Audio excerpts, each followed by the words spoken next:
It is EA Sports time for college football. Who are the best players on the roster according to EA Sports? Which rankings did they nail and which ones did they whiff on? You are Locked On Badgers, your daily podcast on the Wisconsin Badgers. Part of the Locked On Podcast Network, your team every day.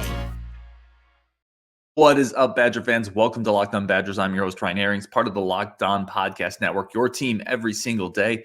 Thank you so much for tuning in, for giving us a little bit of your time, wherever you're at, if you're in the car, if you're at work listening, if you are watching on YouTube, wherever you're getting it, however you're getting it. Thank you so much. I do appreciate y'all. For all the everydayers who watch us every single day and are part of this community, thank you so much as well. Today's episode is brought to you by FanDuel. Make every moment more. This summer, FanDuel is hooking up all customers with a boost or a bonus daily. That's right. There's something new for everyone every single day. Visit FanDuel.com to get started. Okay. Let's talk EA Sports. Let's talk this football game. Let's talk the roster more importantly, because this is a important episode, even if you're not a gamer, because much like Phil Steele, much like Anthlon, much like ESPN, much like everything, EA Sports is talking to people in the organization. They're looking at the roster and they're trying to rack and stack everybody. It's another data point. Like, it's another evaluation of the roster, of the strengths and weaknesses. And you can tell that in areas they've talked to the roster and they've done real research and gotten real homework, because there's some spots of real nuance with their rankings that I want to get into. But again, it's just another data point. It's another way to look at this roster and kind of validate or not validate some of the thoughts that we have. And it's really interesting exercise for me. So let's start here. Let's start with the top 10 players in the rankings according to EA Sports, the top 10 players on the roster. We've already talked about two of them.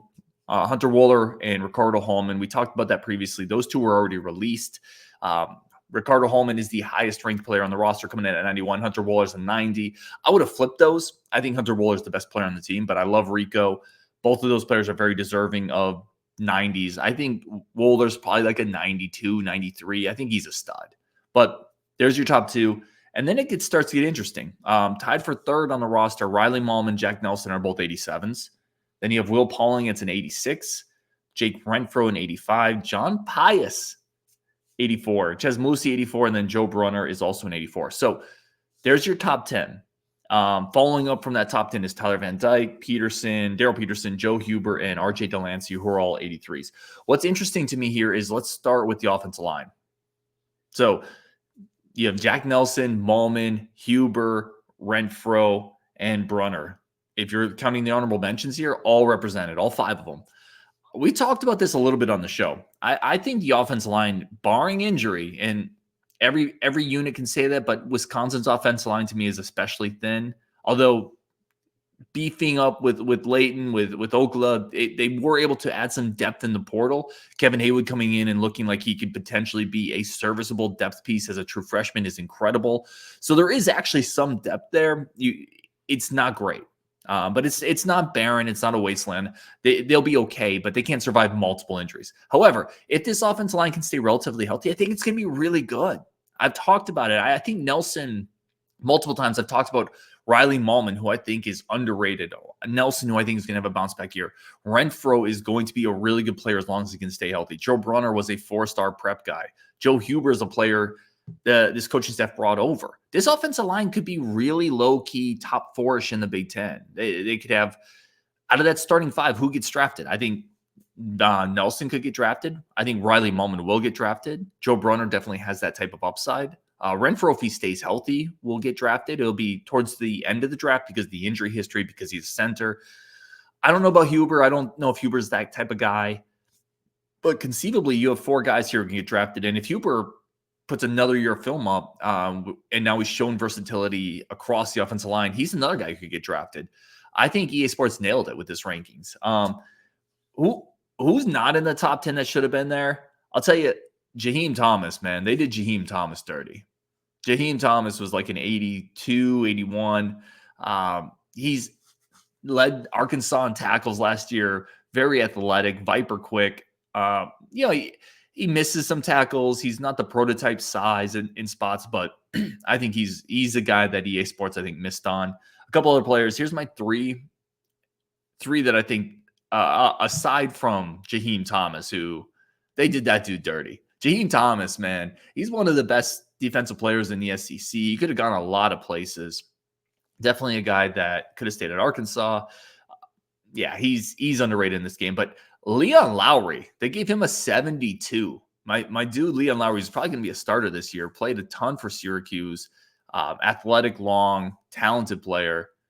That guy is definitely better than a 72. So they did him kind of dirty as well. Trechke Kahuna is a 72. Now, I know people are going to say, well, he's young. They always kind of wait on freshmen. I hear you. He's a redshirt freshman for starters. And I know they've done research into this roster. I know they've talked to people. The hype on Trech is such that I think you're going to look back at that 72 ranking and say, nah, that's kind of silly. Tucker Ashcraft, they gave 72 for a guy who played a lot as a true freshman tight end last year, has the size and strength to play that spot. I don't think Tucker Ashcraft's a star, but I think he's probably more upper 70s type, so I think they're sleeping on him as well. TVD is an 83. And I think that's probably accurate. It's hopefully he has to play better than that level. I talked about it before the year, or not before the year. This is all before the year, right? But I've talked about it on a previous show. He has to be one of your top 10 players. He has to be for this to be a successful season.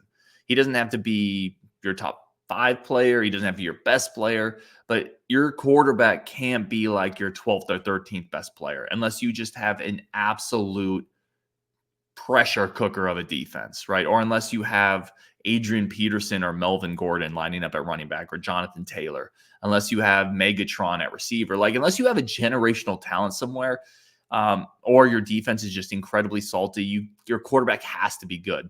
It has to be a top 10 guy. And these rankings reflect the fact that that's a major question mark. Now, we've talked about Tyler Van Dyke. We've talked about, can he hit that upside? What can he actually be if he hits a ceiling? He's going to have to do it this year. So, again, big takeaway here, top 10 players. I think they did a pretty good job of reflecting the strength of the offensive line. That's an under-talked about aspect of this team this year, this unit. It is a veteran offensive line across the board, right? Mahlman's played a bunch. Nelson's played a bunch. Huber's played a bunch. Brunner's played. Renfro's played a bunch. Super veteran, right? Super veteran, tough, big, physical. I think you got 2 returning tackles that are long and athletic. I think the line could be really good. EA Sports nailed that, in my opinion. We're going to take a quick break, come back, and we're going to talk about some of the nuance that they picked up on. Players that weren't on the roster last year that I think they clearly talked to someone in the program, or they've clearly done some scout on that. I'm like, yeah, they're really on point with that one. Sneaky good. So we're going to talk about that next on Locked On Badgers. But first, a quick break for our friends of the show over at FanDuel. FanDuel remains the number one source for all your sports betting needs. There's a reason we go to FanDuel on the Locked On Network, because it's fast, it's easy, it's simple. This is the place where if you love sports, which we all do, because why the heck else would you be here? I love sports. FanDuel is the number one spot to spice it up a little bit. On this summer, FanDuel is doing an incredible job. All customers get a boost or a bonus daily. That's right. There's something new for everyone all summer long. Head over to FanDuel.com and start making the most of your summer. FanDuel is the official sports betting partner of Major League Baseball. And listen, if you want something please do it responsibly. I've talked about this, but something that is fast to use, easy, simple, user interface is incredible. That's what I use. I literally use FanDuel. That's my sportsbook account. Please go use FanDuel, FanDuel.com. It is the best and easiest way for all your sportsbook action. Okay, let's keep going here. Continue talking about some nuance. A little bit of nuance here with EA Sports. Going through all the roster rankings, I wanted to hit on a couple spots here where I feel like they just completely nailed it, where I called it surprisingly insightful. Here's the first one. Deep route running. What have we talked about on this team in terms of weaknesses, right? Last episode, we did an entire episode on linebackers, on strength of the team. One of the big weaknesses on this team is boundary receiver, deep routes, deep post patterns, verticals, contested catches. Nobody on the roster here grades out very high at all, right? The roster reflects the weakness. The highest deep route percentage guy on the EA Sports ranking is Will Pauling. He's an 84. Nobody else is in the 80s. The next highest is 78. It's reflective of a weakness we've all acknowledged and talked about. EA Sports nailed that. Catching traffic. Pauling's the only guy in the 90s. Again, you look back at last year's receiver core. Bryson Green was the guy we brought over to give you that physicality, that catch in traffic ability, that ability on 3rd and 11 to go up and win a 50-50 ball with his 6'1", 6'2" physical frame. He didn't do it last year. There were multiple times. Now, Bryson Green was hobbled a little bit with an injury. We had snapping issues. At times, we had pass protection issues. I think we had play calling consistency issues, and we had Tanner Mordecai issues. So none of this is on any one individual piece. All the pieces of this puzzle they were all missing little corners. Nothing fit perfectly together. But Bryson Green also had moments where he had 50-50 chances and couldn't catch the ball, right? And again, you look at the rankings, EA Sports reflects this. Bryson Green is in the 80s in contested catch. He needs to be up near the 90s. He has to be that physical threat on the boundary this year that we didn't have last year, because who else is it on this roster? Maybe it's Griffin, the Boston College transfer, Joseph Griffin, maybe. But I don't think he's quite as physical. He's tall and lanky. Maybe it's Quincy Burrows as a coming out party, potentially. Maybe it's CJ Williams, right? Like, he's still a very young player, and there's still ability and physicality there, but someone has to do it. It can't just be all slots or beating somebody on a vertical where you don't need to make a contested catch. Again, EA Sports rankings reflect this. That's a weakness on this roster, that big physical boundary receiver. Let's hit another one here. Go look at John Pius's EA Sports ranking. Again, I've done a couple shows now on, I think Pius could break out big time. I think he leads the team in sacks this year. You look at the finesse pass rush ranking on EA Sports, Pius leads the team. So they have EA Sports, for those who don't know, they get really detailed in their categories. It's not just like a pass rush grade. You get grades for finesse moves, power moves. You get grades for speed, athleticism. John Pius leads this roster in finesse pass rush, which, again, I think it's reflective of they've talked to people in the roster. I think people are very high on John Pius, and I think that's shining through in these reflections. I think they went and saw what he did at William & Mary to some degree. He's an 89. Speaking of John Pius, speed of 86 in this game, acceleration of 91, change of direction of 75. In other words, mother trucking athlete.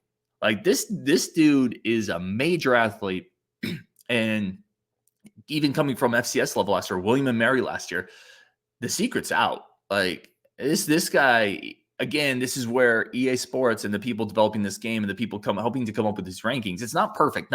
No ranking is perfect. No predictive model is perfect. And I'm not here to say EA Sports is a predictive model, because they're not, but they're clearly talking to people when they're starting to put John Pius, who wasn't on the roster or in Division I football last year, as a 91 in speed and it's 86 in speed and 91 in acceleration and the best pass rusher on the team, essentially. I think they're onto something there. I think they've talked to people. I think they've seen it. He's an athlete. And again, we've talked about it. If it walks like a duck and it talks like a duck, it's a duck. If it walks like an athlete, it runs like an athlete, it looks like an athlete, it's an athlete. And those things translate. Tommy Heiberger, you go look at the rankings for 2024 true freshman Tommy Heiberger, coming out of the Dakotas, a kid who I was super high on, am still super high on. Think he has, out of all the linebackers, the highest NFL upside. Like, if he hits his true ceiling, they got his speed at 83, agility at 85, acceleration at 90. He's at an 80-something jump ranking. Again, this is them talking to some people and some people telling EA Sports Heiberger's a special athlete. This is where I said at the beginning, these are data points to validate some of the things we've heard, some of the things we've seen, right? And none of it's gospel.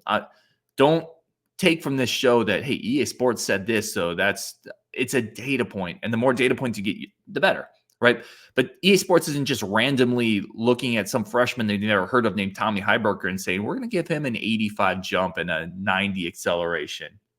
No, they're getting that from somewhere.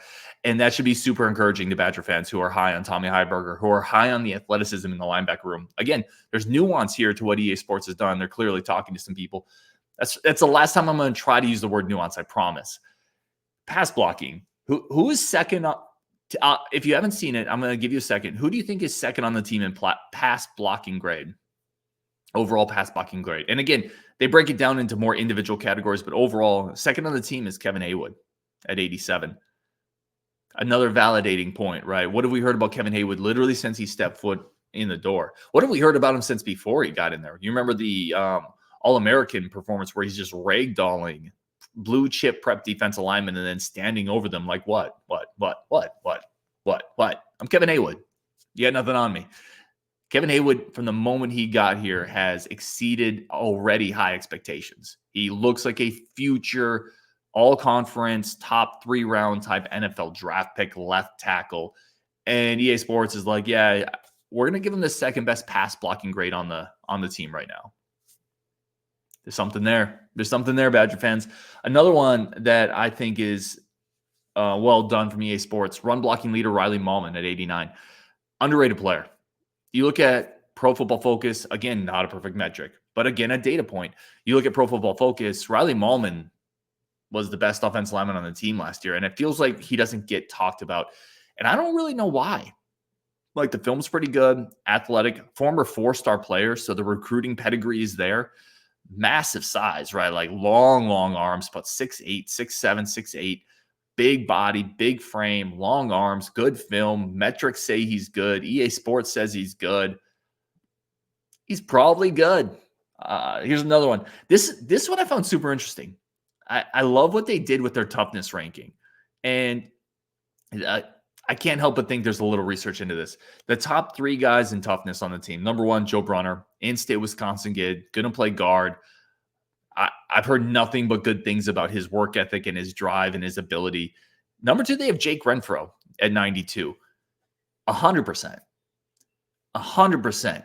Because every single person I've talked to, from Brady Collins to other people in the room, to other offensive linemen, to other recruits, every one of them talk about Renfro is like built for the Big Ten. He just needs to get the injury behind him. But there's no toughness questions with Jake Renfro. And having him number 2 on this list, again, tells me they've spoken to people and that's been confirmed. Number 3, they have Cole LaCrue. Super interesting. Super interesting to have Cole LaCrue number 3. I think he's tied with a couple. And at glance, you might just think that's kind of a throwaway grade. And there's some throwaway grades I'm going to get into in the next segment where EA Sports just like completely punted and said, we're done. We put enough effort into this. But Cole LaCrue, really engaging kid, really dynamic personality. Took a Colorado team in high school to the state title, won that championship on a team where he was playing hurt, right? Like, there's some real research here where he was playing hurt, gutted it out, won that game. Also a player who lost his dad when he was young, had to grow up early, had to be mature, had to kind of start being a bit of a mentor figure for younger brothers in his family. I don't think that toughness grade that EA Sports put on him is coincidental. I think there's some real interesting research done there, and I would agree with that wholeheartedly. I love Cole LaCrue. I love the story. I like the talent. Just needs to stay healthy to get a shot, but I think it's a really good job by EA Sports, man, ranking out these toughness ranks with Brunner, Renfro, and LaCrue. All right, we're going to take another quick break. We're going to come back with some of the fastest Badgers on the roster, according to EA Sports. I think this is interesting. And then some of the places where I was like, I'm not sure if you nailed that one, EA. I'm not sure if you got that one correct. We're going to come back with that one next on Locked On Badgers. Really do thank everybody for coming, everybody for showing up, everybody for being here. Thank you so much for being part of this community, being part of the Locked On Network, being part of what we're doing and what we're building here. I really do appreciate it. All right, let's get into some of what EA Sports... No, I want to start with the 5 fastest Badgers. So the 5 fastest Badgers on the roster, Quincy Burrows is a 96. Listen, we've talked about this one too. People are really high on Quincy Burrows behind the scenes. Now, it has to start happening, but they love the physical traits. Seeing him at a 96 still raises the eyebrow a little bit. Number 2 in the roster is Ricardo Hallman at a 93. I love Rico, man. He reminds, every time I say Rico, I think of Starship Troopers in the lead character there. But I love Rico. I don't think he's the second fastest guy in this roster. I don't think that's quite in his bag. Number 3, they have Kyan Barry Johnson and Nate White. Number 4, Jace Arnold and Emilio Agard. So Emilio Agard, the true freshman, makes his entry. There's a couple players here. Will Pong should probably be in this list. Vinny Anthony's probably needs to be in this list. There's a couple guys that probably need to be here. I do think we are still building speed. Listen, Xavier Lucas is on this list too. I don't think Xavier Lucas is actually in the game. So some players here, it's just kind of like whatever. The key takeaway there is be excited for Quincy Burrows. but we've talked about that. We know the physical skill set is there. We need to see that translate. All right, let's talk about some of the fun, eye-raising things where EA Sports might have just had enough and been a little, maybe they had a little whiskey and they were just kind of like, let's pencil this one in. We don't really need to double check this one. They did Mabry Medtoyer wrong on his speed.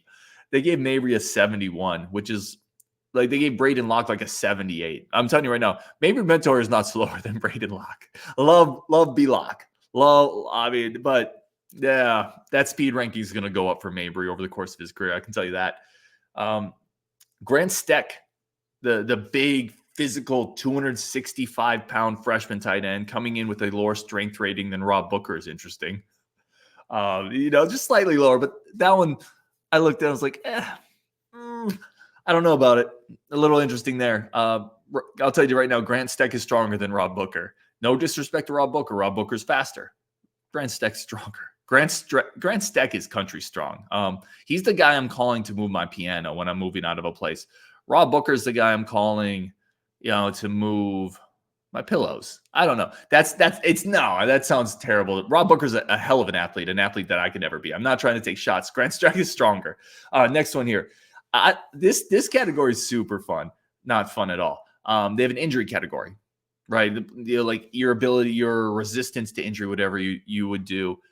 You know who doesn't lead that category? Aaron Witt, for some reason. And again, no knock. The top three guys in that category for the Badgers should be Aaron Witt, Ches Malusi, Jake Renfro. None of them are like in the top 8. Renfro's the only one even in like the top 15. How you have an injury category and Aaron Witt is in the game and he doesn't lead that category or finish last in that category is probably a better way to say it is. That's kind of funny to me, isn't it? It's just silly. It's ridiculous. Here's another one. Somehow Hunter Wohler. So two players got a 95 for stamina for the Badgers. Got a 95 ranking for stamina. One of them's Hunter Wohler. Check. Yeah. I mean, that makes, yes. The other guy who leads the Badgers in the stamina rank is Tyrell Henry.